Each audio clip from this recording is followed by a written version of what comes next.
Hey everyone, today I'm showing you how to block spam FaceTime calls on your iPhone. Let's jump right in. This is a feature available on iOS 18, so make sure your iPhone is updated to the latest version. First, open your Settings app. Scroll down and tap on Apps. Now, scroll to the F section and select FaceTime. Scroll all the way down to the bottom until you see the call filtering options. The first setting you want to enable is FaceTime Spam Protection. This will automatically identify spam and fraudulent calls, silence them, and move them to your spam list. Now, if you're getting calls from unknown callers, you can also enable Silence Unknown Callers.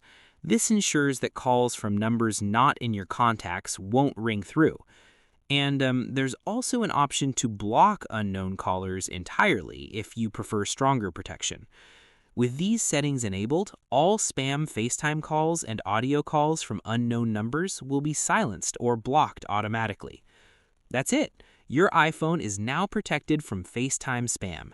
If this helped, don't forget to like and subscribe for more iPhone tips and tricks. See you next time.